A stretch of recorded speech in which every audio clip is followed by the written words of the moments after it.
Olá pessoal, mais um Saúde é Vida começando para você aqui na programação da TV Câmara Campinas.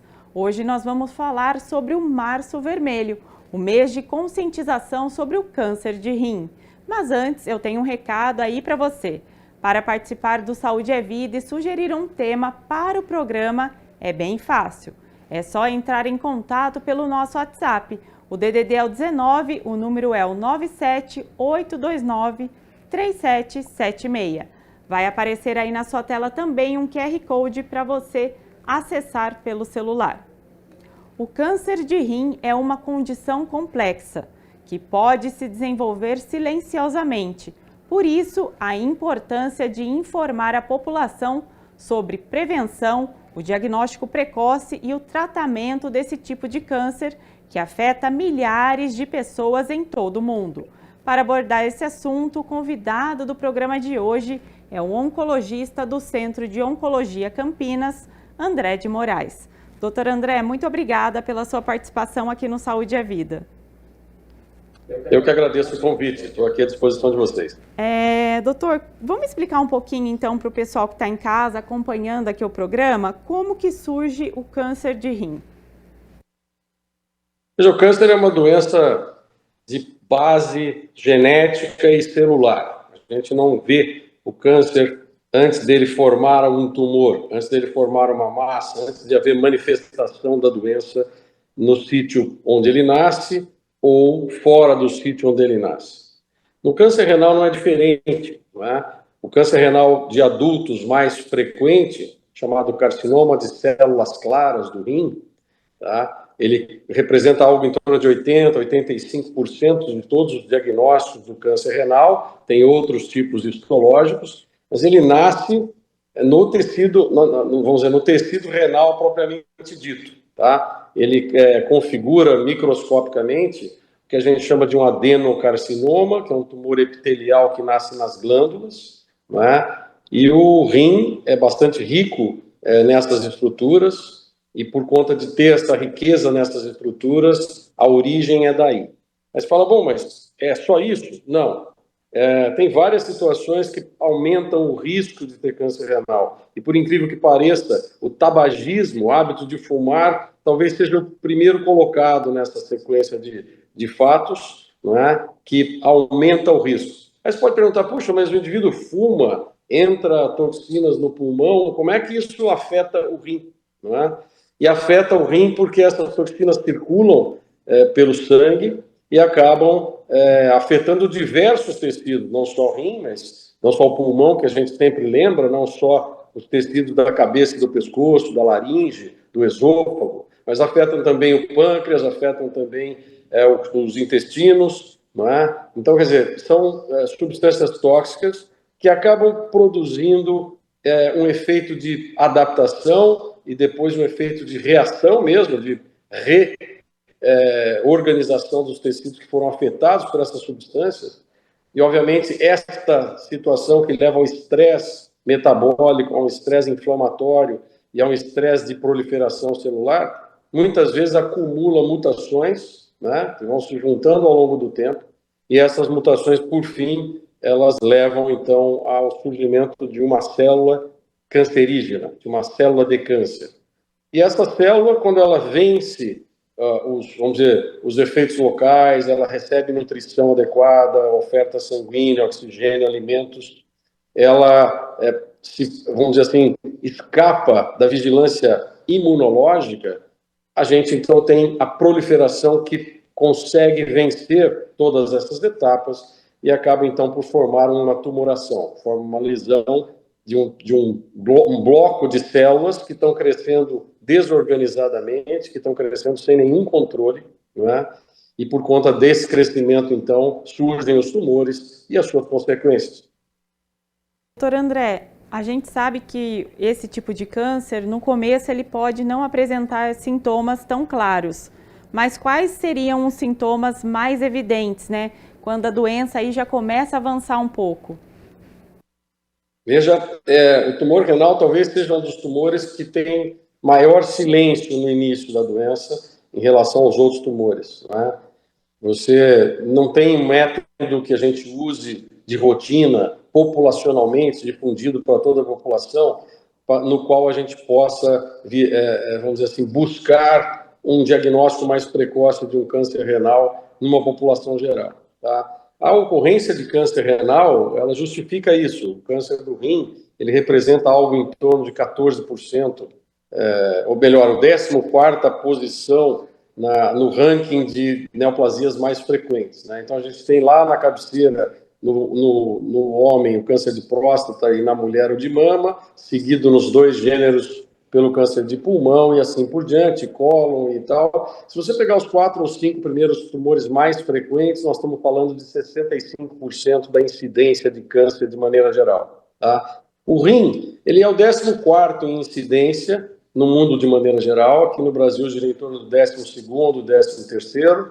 tá? E representa no mundo algo em torno de 440 mil novos casos por ano. Isso foi o número diagnosticado no ano de 2022, dado que é da GlobalCan, que é uma instituição liderada por múltiplos países e que faz essa estatística, que avalia essas ocorrências. Em termos de mortalidade, o câncer renal está mais embaixo ainda, teria mais ou menos dos 400 mil ou 150 mil mortes por ano no mundo inteiro, tá? Então não é uma neoplasia, não é um câncer muito frequente. E por isso ele não merece uma intervenção médica, um método de vamos fazer ultrassom em todo mundo, vamos fazer tomografia em todo mundo, etc. Mas o que acontece de mais frequente é o sangramento urinário, tá? Quando esse tumor cresce no rim, ele pode provocar um sangramento para dentro da via urinária, não é? E esse sangramento pode ser, vamos dizer, visível ou não, tá? Eventualmente, isso pode ser flagrado num exame de urina comum. O indivíduo vai lá, faz o exame de urina, olha, tem sangue na sua urina, vamos investigar para ver o que está acontecendo. Essa é uma situação. Se for aquele sangramento que a gente chama microscópico, não perceptível pelos nossos olhos, né? Mas, na maioria das vezes, ele é um sangramento visível e que o indivíduo percebe o sangramento na urina e isso é um sinal vermelho, vamos dizer assim, né? Não do sangue, mas um sinal vermelho para que a pessoa procure assistência médica para investigar o que está acontecendo. Veja, o sangue na urina não é, vamos dizer, exclusivo do câncer renal. Todos os tumores que acontecem na via urinária podem sangrar, mas sangramento é um primeiro sinal. Quando esse tumor não sangra e ele cresce localmente, ele pode causar um desconforto, né, na região lombar, posterior, próximo das costelas, é onde fica alojado o rim dos 2 lados, de um lado só, dependendo de onde a doença está. Ele pode causar um desconforto, pode causar dor ali, né? E pode causar outros sintomas mais ligados à doença avançada, tá? Já com doença metastática, que seria a perda de peso, o desenvolvimento de anemia, não é? Perda de proteína, quer dizer, desnutrição, não é? Todos são sintomas genéricos, vagos, mas que podem ser decorrentes da progressão do câncer renal, tá? Mas o principal sinal, sem dúvida, é o sangramento na via urinária. E, doutor, você comentou, né, sobre o tabagismo.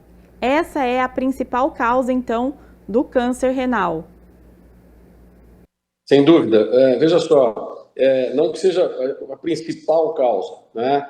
Mas é uma causa líder em vários tumores. A gente sempre fala isso quando vai conversar sobre câncer, sobre prevenção de câncer. Se a gente abolisse o tabagismo, nós estaríamos abolindo um grande fator de risco para inúmeros tumores, inúmeras neoplasias no ser humano, o que obviamente traria um impacto muito grande na saúde das pessoas e na saúde pública em geral, porque o custo econômico, né, o custo financeiro, o custo social, o custo familiar do tabagismo é quase imponderável, é quase incalculável, né?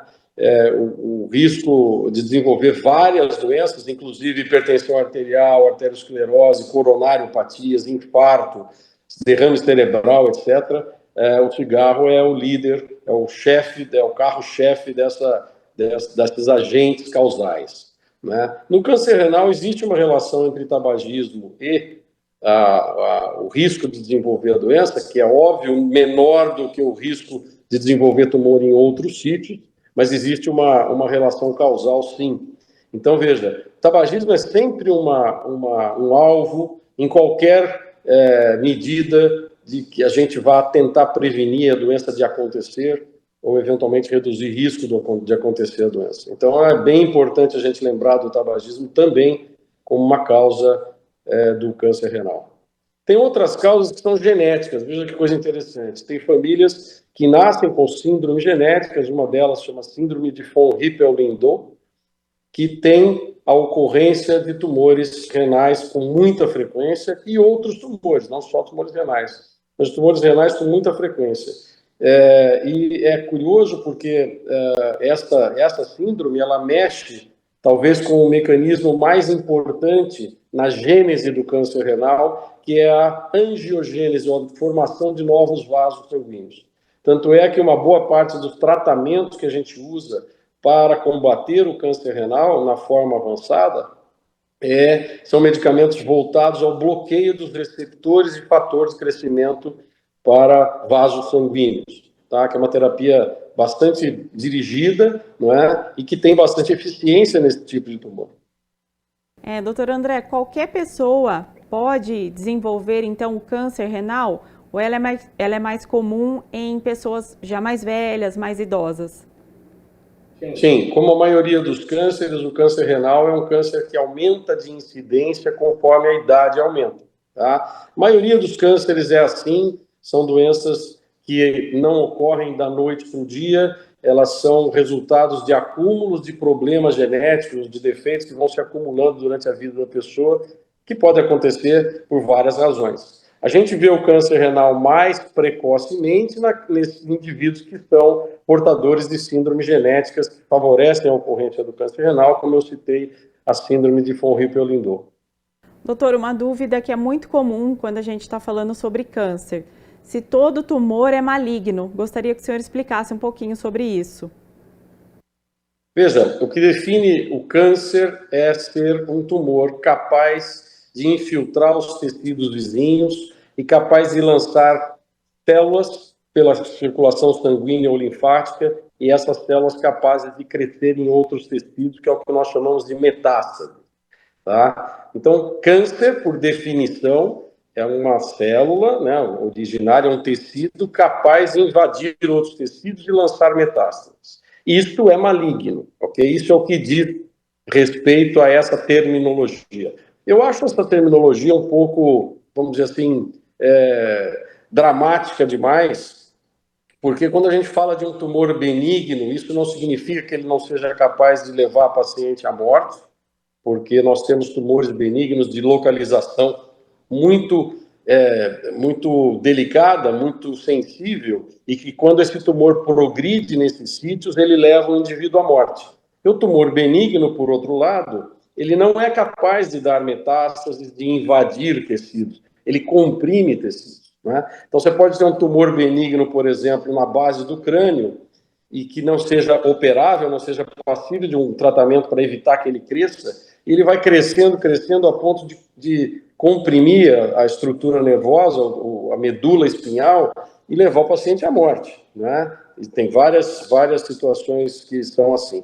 Por outro lado, o câncer, né, que a gente chama de tumor maligno, é aquele tumor que realmente tem risco de levar à morte, mas que não necessariamente levará. Depende da maneira como a gente aborda, depende do tratamento que é aplicado, depende fundamentalmente da precocidade do diagnóstico. Quanto mais cedo o diagnóstico, quanto mais precoce o diagnóstico, maior é a chance de curar, seja um tumor benigno ou um câncer, que se interpreta como um tumor maligno. Então, a malignidade não diz respeito ao risco de matar ou de sobreviver da doença. Isso é importante que todo mundo entenda, porque quando você fala, não, é um câncer, mas não é maligno. Isso não existe. Câncer é uma doença maligna, porque, por definição, é um tecido capaz de infiltrar os tecidos vizinhos e de lançar metástases à distância, não é? Então, por essa razão, a gente tem que tomar cuidado com essa denominação, mas não se iludir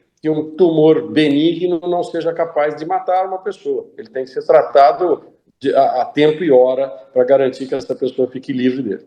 Exatamente, doutor. E uma outra dúvida também é com relação ao tamanho, né, do tumor. Muitas pessoas acreditam que quanto maior, mais agressivo. Isso existe realmente ou não também? É interessante que existe um paradoxo nesse conceito, tá? E qual é esse paradoxo? Quando você tem um tumor que é diagnosticado de grande volume, uma boa parte das vezes ele está no paciente já há algum tempo, não é? Então, o tamanho do tumor, ele mais reflete o tempo que esse paciente está carregando esse tumor do que agressividade ou não. É óbvio que os tumores mais agressivos crescem mais rápido, tá? Mas eles também dão sintomas mais precoces e uma boa parte das vezes o diagnóstico é mais precoce, tá? Agora, nós podemos ter tumores considerados biologicamente agressivos e que não dão sintomas, tá? Na maioria das vezes não dão sintomas. E quando você faz o diagnóstico ainda pequenos, né? Ainda com um volume pequeno, esses tumores mostram características biológicas de agressividade que merecem atenção, merecem tratamento sistêmico, como quimioterapia, imunoterapia, além de cirurgia, radioterapia. Então, veja, o tamanho do tumor é um indicador, sim, de prognóstico, tá? Mas não necessariamente de agressividade do tumor. O que eu quero dizer com isso? Vamos voltar para o rim, que é o assunto do dia, né? No câncer renal, se você tem uma lesão pequena, de 1 centímetro, 2 centímetros, 3 centímetros, que é passível de ser retirada por uma cirurgia de enucleação, que não precisa tirar o rim e desperdiçar o rim, quer dizer, você economiza rim, né, deixa lá para o paciente, ele vai precisar do rim para viver normalmente. Uma boa parte desses tumores não precisa de nenhum tratamento complementar e eles são curados, na maioria das vezes, pela abordagem cirúrgica. Quando esses tumores já são de maior tamanho, quando passam dos 3, 4 centímetros, 5 centímetros, uma boa parte das vezes eles carregam consigo características de maior agressividade biológica e, eventualmente, merecem ser tratados com um tratamento complementar após a cirurgia. O que é ruim é que nesses tumores maiores, as chances de você preservar o rim, de tirar só o tumor do rim e deixar o rim lá, ela vai diminuindo conforme aumenta o tumor. Então, quanto mais precoce o diagnóstico, melhor. O que acontece no câncer renal, na maioria das vezes, é que a pessoa não tem sintoma, ela vai ao médico porque tem lá uma dorzinha na barriga, alguma coisa que precisa de uma investigação e que na maioria das vezes não é patológica, não é? E o ultrassom, que é solicitado no exame simples, às vezes feito até no consultório do médico que faz essa consulta, você consegue já ver uma lesão renal que precisa de investigação. Aí, então, essa lesão renal vai ser identificada, vai ser investigada com imagens específicas, eventualmente feita uma biópsia ou, eventualmente, a cirurgia direto para resolver essa questão. Doutor, já falando em diagnóstico, então, precoce, como que é feito, basicamente, né, o diagnóstico do câncer renal? Veja, inicialmente por imagem, tá? Mesmo quando ele sangra, né, que você tem um sangramento urinário, quando existe um sangramento urinário, é mandatório que se faça uma avaliação do trato urinário. Começa habitualmente por uma ultrassonografia, mas nós estamos evoluindo nisso e estamos preferindo já ir para uma tomografia dirigida ao trato urinário de cara, porque ela é capaz de identificar lesões menores, ela é mais sensível para isso.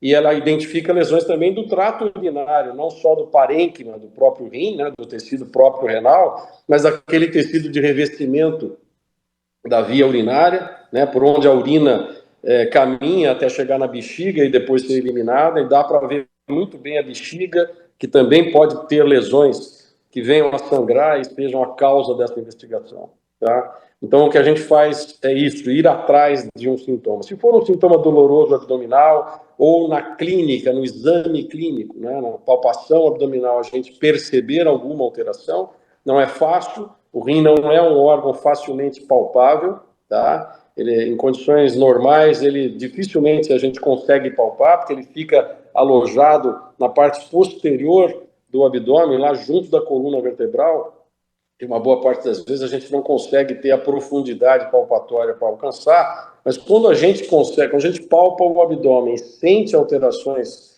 nesse sentido, óbvio que a investigação se segue. Ela, imediatamente após, o indivíduo já vai, vamos fazer uma tomografia, vamos fazer um ultrassom, fazer uma ressonância magnética, preferencialmente hoje a tomografia, tá?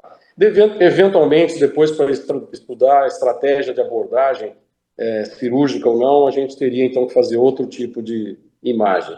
Mas, na maioria das vezes, é assim que se faz o diagnóstico.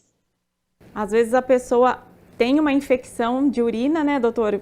Recorre aí ao urologista e acaba descobrindo esse tumor, né? Muitas vezes então, acontece você vê, isso. Né?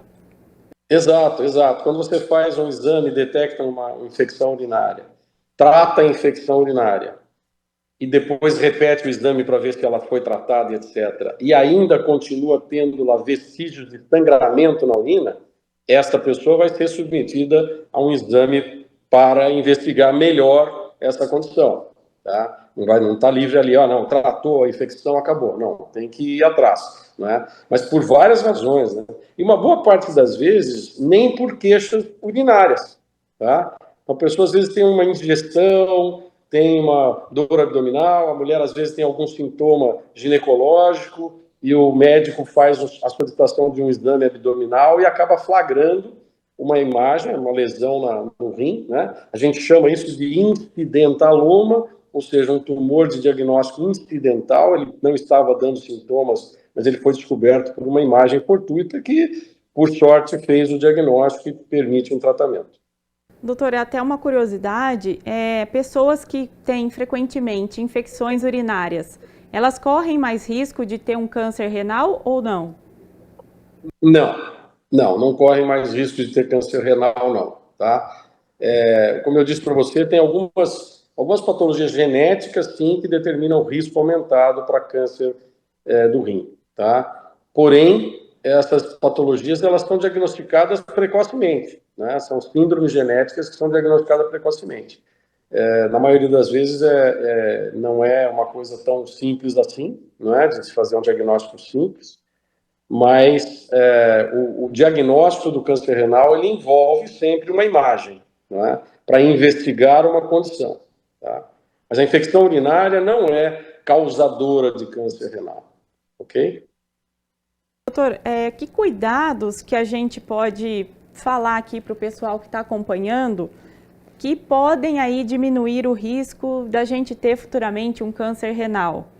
Existe algum tipo de cuidado, né, nesse sentido? Seja, o cuidado de si próprio, não é?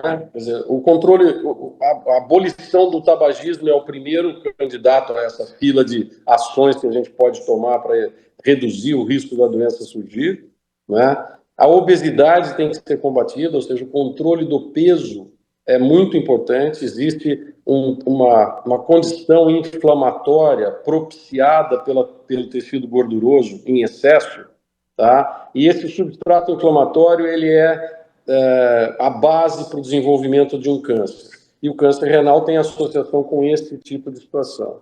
Então, a obesidade é uma situação que a gente precisa realmente combater, não é? O sedentarismo é outra situação que a gente precisa combater. Não que o sedentarismo seja também causador, mas ele contribui para um metabolismo inflamatório, tá? E, obviamente, ele reduz a circulação de substâncias importantes no controle imunológico, substâncias importantes para o controle do próprio peso, do consumo energético, né? E toda pessoa sedentária, ela tem um risco aumentado de ter câncer de maneira geral, tá? E é mais importante dizer ainda que quando o indivíduo pratica atividade física, ele consegue, com atividade física, isoladamente, reduzir risco de desenvolver câncer. Vários tumores estão atrelados ao sedentarismo, e quando você estimula a atividade física, o risco de desenvolver desses tumores cai bastante, tá? Quando nós temos, por exemplo, risco familiar de uma determinada doença, isso não se aplica especificamente ao câncer renal, muito mais ao câncer de mama, ao câncer de próstata, tá?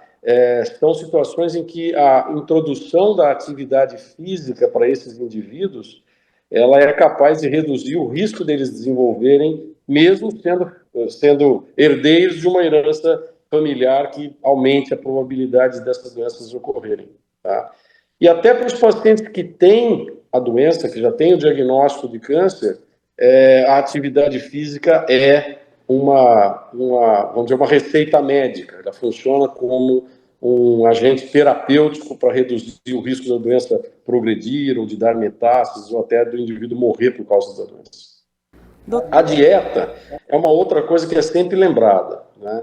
Se você tiver uma dieta equilibrada, com carboidratos, proteínas, gorduras, um suplemento de vitamina, né, de vitamínicos e aminoácidos essenciais adequado, isso que eu estou falando não é nenhuma mágica, é a dieta de todo dia, a dieta que todo mundo está habituado a fazer, sem exagerar numa determinada coisa ou sem abolir outras coisas, né? Elas também têm interferência. Se você, por exemplo, enriquecer a dieta em gorduras poliinsaturadas, vai aumentar o risco de vários tipos de tumor, principalmente no trato digestivo, no intestino grosso, né? Mas afeta outras situações também. O consumo de bebida alcoólica desregulado, né? Não existe uma dose segura para consumo alcoólico, tá? Por outro lado, nós temos que entender que a espécie humana desenvolveu o hábito de beber bebidas fermentadas desde há 70 mil anos atrás. E nós convivemos com isso, não é? Desde o Homo sapiens, talvez até antes do Homo sapiens, não é? E eram situações coletivas de uma comunidade que estava festejando alguma coisa, ou substâncias que eram restritas aos pajés, aos indivíduos que eram os líderes espirituais dessas comunidades, e que, obviamente, entravam num transe por conta de intoxicação mesmo daquele elemento, não é? Mas nós convivemos com a ingesta alcoólica desde então, tá? Então, não é que nós não possamos ou tenhamos que evitar a ingesta alcoólica, mas como qualquer coisa, tem que ser feito com moderação, tá? Se houver equilíbrio no consumo dietético, se houver equilíbrio na vida da pessoa, se ela dedicar uma parte da agenda para fazer atividade física, ela vai estar contribuindo significativamente para um envelhecimento saudável sem câncer. Com certeza, doutor André. Nós vamos para um rápido intervalo, porque no próximo bloco nós vamos falar sobre o Março Vermelho, uma campanha do INCA, o Instituto Nacional de Câncer, que visa conscientizar a população sobre o câncer renal. A campanha também alerta sobre os cuidados com a saúde dos rins. Nós já voltamos.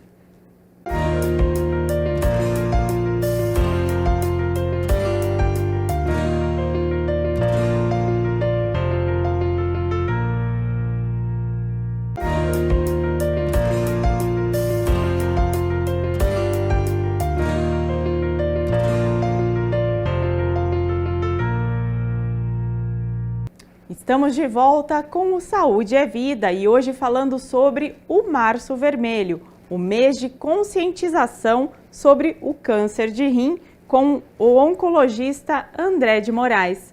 Doutor, agradeço novamente, né, a sua participação aqui conosco neste segundo bloco. Agora nós vamos falar sobre essa campanha, né, uma campanha aí do INCA para conscientizar a população sobre a importância do diagnóstico precoce, do tratamento do câncer de rim. Eu queria que o senhor falasse um pouquinho sobre por que é importante essa ação. Veja, essa ação ela visa chamar a atenção do diagnóstico precoce, né? Quer dizer, a pessoa não pode ter uma sintomatologia ainda que vaga, abdominal, ou um sinal urinário, como, por exemplo, a hematúria, o sangue na urina visível, e se dar por tranquilo. Sangrou, parou de sangrar, eu não preciso ir ao médico. Isso não deve ser considerado como normal. O ideal é que a qualquer sinal de sangramento urinário, o indivíduo procure atendimento médico. E não é um atendimento emergencial. Vejam bem, se o indivíduo tiver com sangramento muito intenso, eventualmente forma coágulos dentro da bexiga e aí não consegue urinar, tem que ir ao médico de urgência, tem que ir no pronto atendimento, tem que ir na UPA, tem que ir no pronto-socorro da cidade, porque vai precisar fazer uma sondagem da bexiga, vai precisar lavar essa bexiga com soluções para poder diluir os coágulos e tirar o sangramento.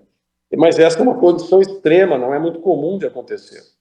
Na maioria das vezes é um sangramento esporádico, que o indivíduo nem dá bola, sangrou, mas parou de sangrar, não dói, que é indolor, né? E aí deixa passar. Isso realmente é um equívoco que pode custar a vida do indivíduo, né? Então a gente precisa tomar muito cuidado quando vivencia sintomas e sinais desta natureza, e sangramento, não estou falando só do urinário, de qualquer local, de qualquer sangramento que não seja esperado, não é? Tirando o ciclo menstrual da mulher, qualquer outro sangramento não é normal. Tá? Então a gente precisa realmente prestar atenção nos sinais que o corpo dá. Tá? E é isso que essa campanha se propõe, não é? E chamar a atenção de um câncer, que é o câncer renal, que não é um câncer muito frequente, como eu falei, né? Ele está lá entre o 12º e o 15º, 15ª posição no ranking dos tumores mais frequentes no ser humano. Muda de país para país, não é uma coisa igual para o hemisfério norte, hemisfério sul, é diferente na África, na Ásia. Inclusive, na Ásia, a incidência do câncer renal é um pouco mais elevada do que do resto do mundo. Tá? A Europa, principalmente a Europa do Norte, né, da Alemanha para cima, ela tem uma ocorrência também um pouco mais aumentada do que a população normal, normal que eu digo a população geral do mundo, mas isso são condições locais, condições de comportamento mesmo social, de ambiente local. Tá? Esse é o fator que eu acho que tem que chamar atenção, e para um tumor que não é muito falado, não é? Câncer renal, por não ter essa epidemiologia tão marcada, tão impactante, ele às vezes é esquecido, né? Mas nós temos que realmente cuidar para fazer diagnósticos precoces, ou seja, chamar a atenção das pessoas que esse tumor existe, e o sinal principal é o sangramento na urina, eventualmente a dor abdominal, em peso ou uma dor mais surda, né, que se perpetua, e você fala, poxa, estou sentindo alguma coisa, mas não sei o que é, né? Então, as pessoas lembram do rim quando tem cólica nefrética por causa de cálculo, né? E esquecem que o cálculo não é a única patologia que o rim pode sofrer, e o câncer é uma delas. A campanha também foca sobre o rim, né, a saúde dos rins. O que é considerado, doutor, um rim saudável? Vejam, o rim, como todos os órgãos do corpo, ele envelhece com a gente, né? Não tem nada que fique novinho pela vida toda, né? Então, conforme o tempo passa, existe uma perda das unidades funcionais renais, tá? O que são as unidades funcionais renais? São os néfrons, tá? Esse é o nome técnico que se dá a uma unidade funcional renal. O que é? Cada néfron representa um glomérulo, que é como se fosse um filtro, tá? Onde o plasma que está circulando no sangue, ele é forçado através desse filtro, então ele forma ali um filtrado do glomérulo, e esse filtrado passa pelos túbulos renais, que fazem parte do néfron, até que a urina seja fabricada no final. O que acontece nesse meio de caminho, essencialmente, são trocas de sais, sódio, potássio, cálcio, etc., que são trocados no transcorrer do túbulo renal para, então, formar uma urina adequada. O que é uma urina adequada? É aquela urina que está isenta de glicose, por exemplo. Um dos métodos de fazer diagnóstico da diabetes é pela presença de glicose excessiva na urina, tá? Porque o rim tem a capacidade natural de reter a glicose que está dissolvida no plasma, no sangue, tá? Até um certo nível, tá? Então, quando esse nível ultrapassa um limite, que gira em torno de 130, 140 miligramas para cada decilitro, para cada 100 ml do plasma, é que acontece, então, o escape da glicose. E tem várias outras substâncias que são passíveis de atravessar o glomérulo renal sem ter modificação na sua concentração. O sódio, por exemplo, tem modificação na sua concentração. O rim é um órgão retentor de sódio, e é fácil de entender. Quando as espécies começaram a se afastar do mar, que tem uma fonte de sódio abundante, a gente teve que aprender a usar o potássio, que é muito mais abundante na terra do que o sódio, para equilibrar a distribuição desses sais no nosso plasma. Então, nós temos muita coisa dentro do plasma que vai ser forçado através desse glomérulo para ser filtrado e que vai ser modificado, ou absorvido, ou secretado para dentro da formação dessa urina, tá? Então, quando a gente examina uma urina, o que a gente espera na urina? Que não tenha sangue, ou que tenha um limite muito pequeno de glóbulos vermelhos, que os glóbulos brancos da defesa também tenham o seu limite, tem uma normalidade ali, porque a gente precisa dessa imunidade local, não é?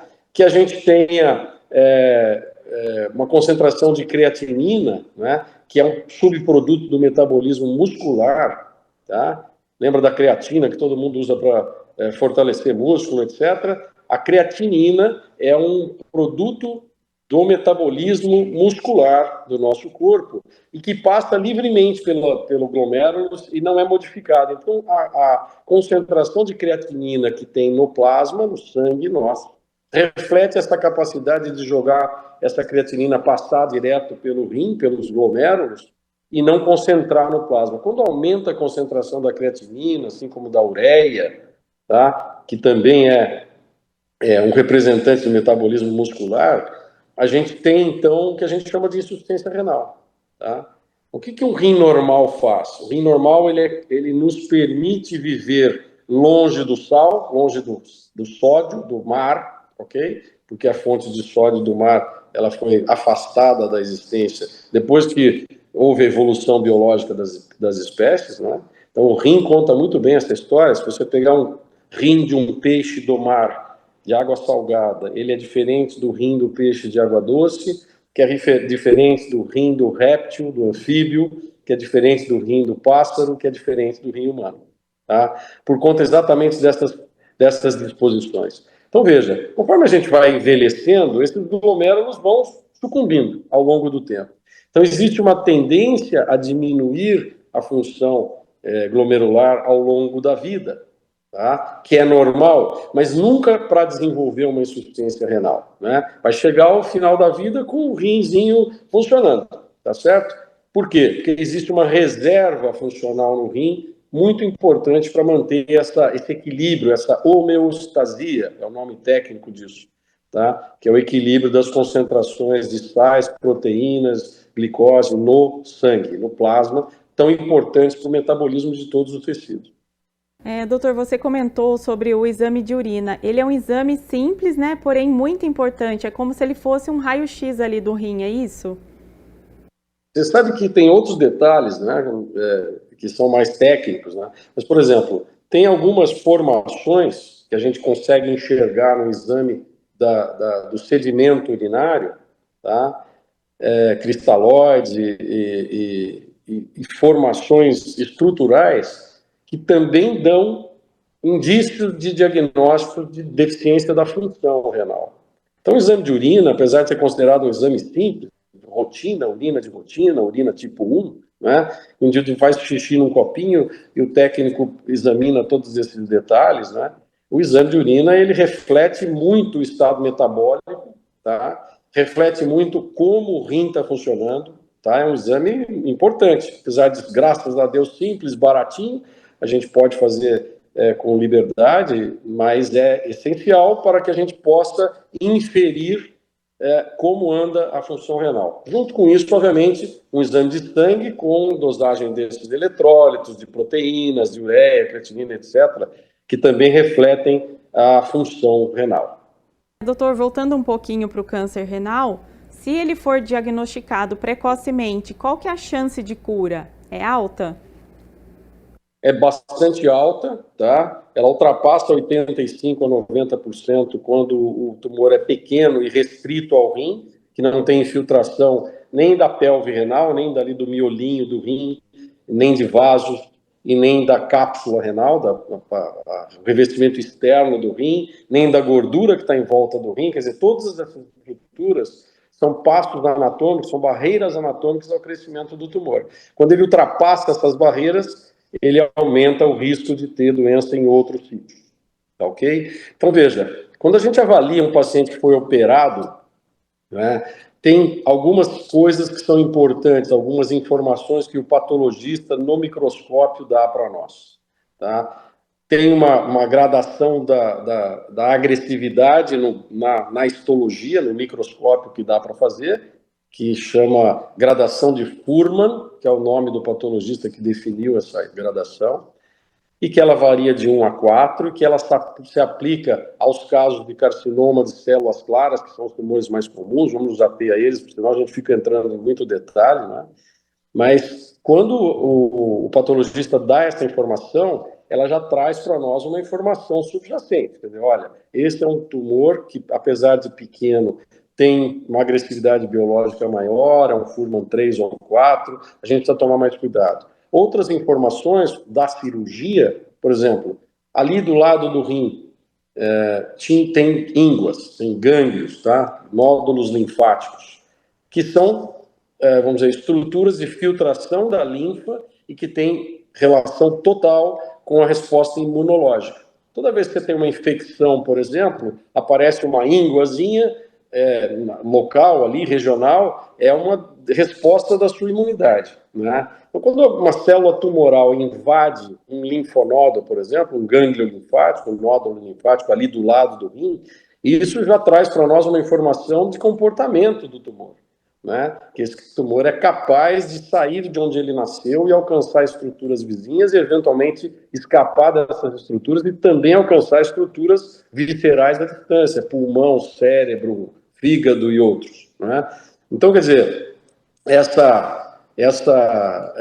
esse comportamento todo, ele define uma história natural da doença, né? Quanto menor o tumor, maior é a chance dele ser curado e muitas das vezes exclusivamente com cirurgia.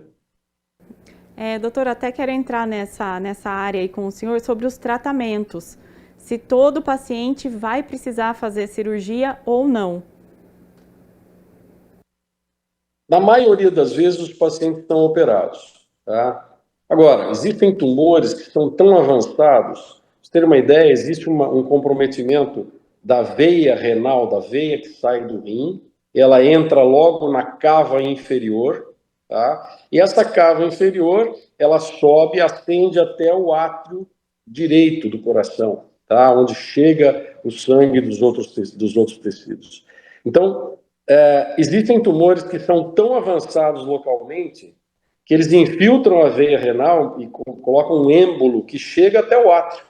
Então, você imagina o tamanho de uma cirurgia que você tem que tirar o rim do paciente que está doente, abrir a veia cava inferior, que está trazendo o sangue de todos os órgãos do diafragma para baixo, né?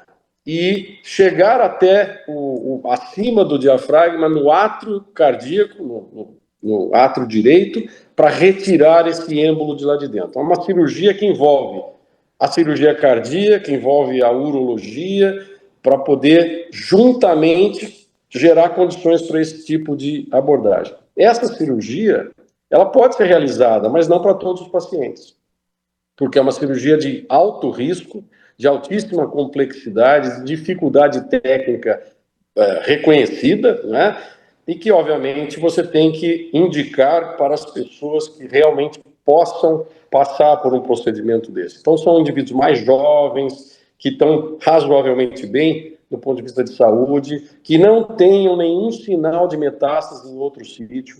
Porque toda vez que você tiver sinal de metástase em outro sítio, a preferência é pelo tratamento sistêmico, por fazer imunoterapia, por fazer terapia dirigida, alvo dirigida, né, que são as maneiras que a gente usa para tratar o câncer renal, né, e eventualmente você deixa a cirurgia só para um controle de sangramento ou para controle de dor. Olha, o paciente está tendo dor, então nós vamos tirar aquele rim para que ele não sinta esses sintomas, né? Então aí já muda um pouco a estratégia de tratamento. Mas a complexidade é que determina se a cirurgia pode ser realizada ou não. Então, tem 2 critérios para realizar uma cirurgia que são fundamentais. Um é o critério que diz respeito ao tumor e o outro é o critério que diz respeito ao paciente. tá? O critério que diz respeito ao tumor, ele chama critério de ressecabilidade, ou seja, a capacidade ou a possibilidade de retirar toda a doença que a cirurgia oferece. E o critério do paciente se chama critério de operabilidade, se o paciente tem condições clínicas e indicação para isso, ok? Espero que tenha ficado claro. Sim, com certeza. Doutor, eu queria voltar um pouquinho no assunto do tumor benigno. Quando o paciente é identificado com esse tipo de tumor, ele precisa ter algum tipo de preocupação? Qual que é a conduta médica nesse caso? Veja, tem alguns tumores benignos do rim, o mais comum deles chama oncocitoma, tá? E o oncocitoma renal ele pode ser acompanhado. Você consegue fazer o diagnóstico, inferir o diagnóstico, quando você encontra essa lesão, do mesmo jeito que encontra um câncer renal, fazendo uma imagem, ok? Você encontrou a lesão, mas ela tem características de imagem, radiológicas, que sugerem o diagnóstico de um oncocitoma, é uma lesão pequena, de crescimento lento, etc., você pode acompanhar essa lesão.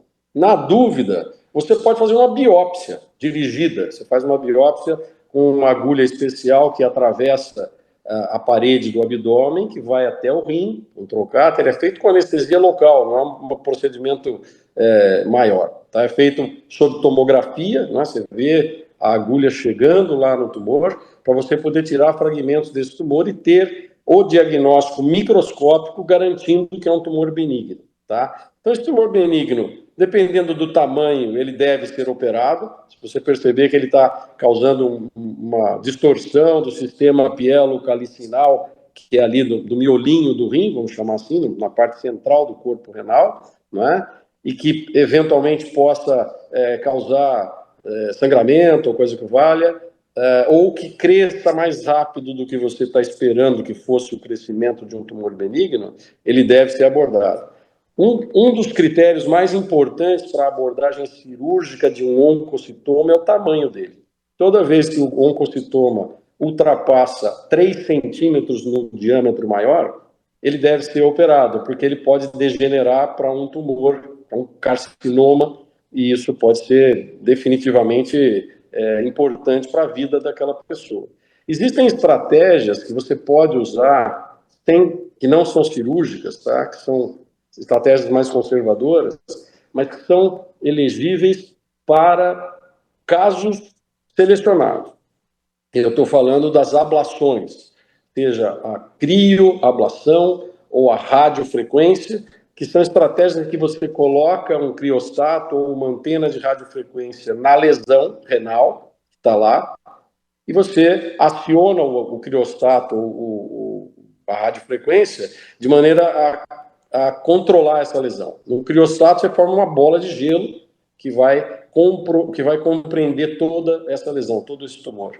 E na radiofrequência você cria vamos dizer assim, um círculo ou uma esfera de calor que vai também comprometer, que vai compreender toda a lesão. E isso controla essa lesão localmente, diminuindo riscos, etc. Quando você tem uma pessoa mais idosa, que você não pode fazer uma cirurgia, que tem uma coisa localizada e que você percebe que dá sintoma e que você precisa controlar. Então, numa situação como essa, tem essas opções também, que quem faz isso são os radiologistas intervencionistas.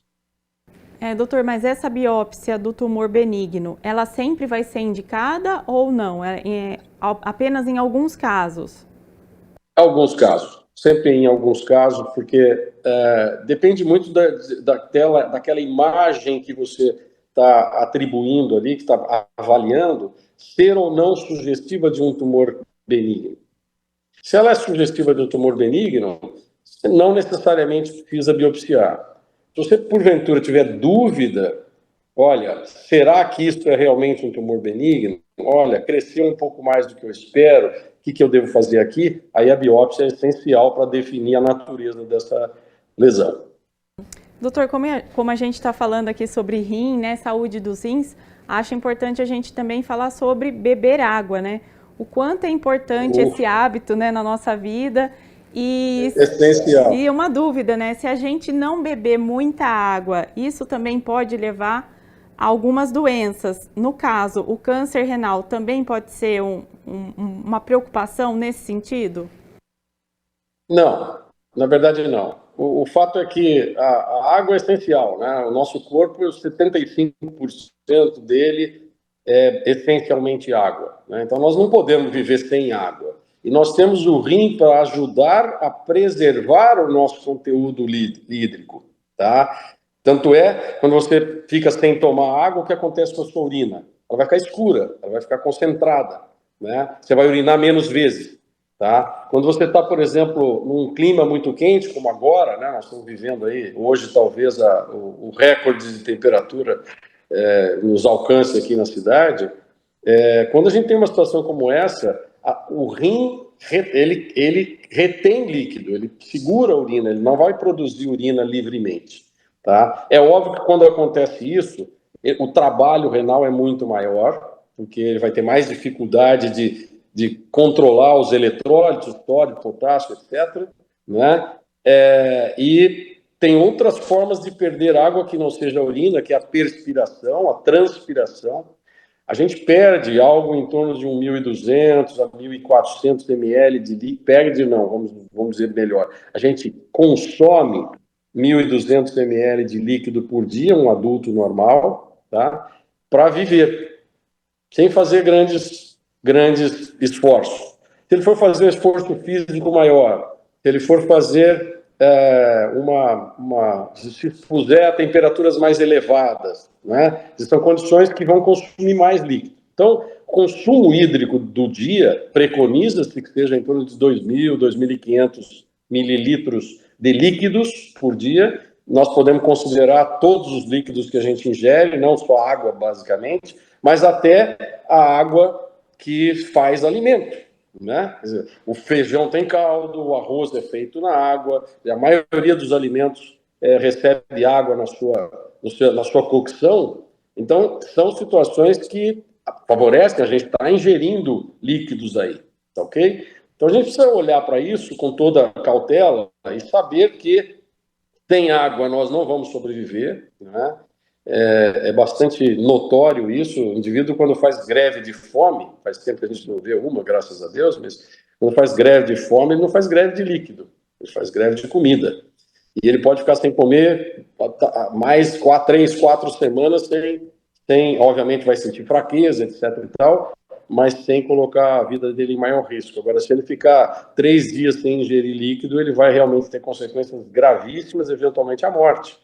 Né? Então, beber água é um hábito, não só um hábito, mas uma necessidade que deve ser controlada, tá? Principalmente nas pessoas que são mais idosas, tá? Porque os idosos eles acabam se adaptando e esquecem da ingesta líquida, então tem que ser lembrados disso. Se você tem uma pessoa idosa em casa, vovó, que precisa de auxílio e tudo, não se esqueça de deixar do lado deles uma garrafinha de água e vá observando se eles estão realmente consumindo essa água, porque é essencial que isso aconteça para que a saúde permaneça, né? Para que a gente deixe equilibrados as nossas reações, nossos metabolismos, etc.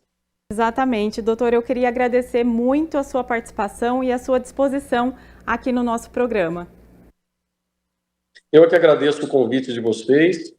Eu espero que a mensagem aí deste mês, não é, que vai chamar a atenção para o diagnóstico precoce, a prevenção e a lembrança da existência do câncer renal, ele fique marcado na memória das pessoas e facilite a nossa vida, que a gente consiga curar mais pessoas, que é o objetivo maior aqui da nossa atividade. Sem dúvida alguma, doutor. O Saúde é Vida fica por aqui. Obrigada também ao pessoal de casa pela companhia. Lembrando que você pode conferir todos os conteúdos no YouTube da TV Câmara Campinas.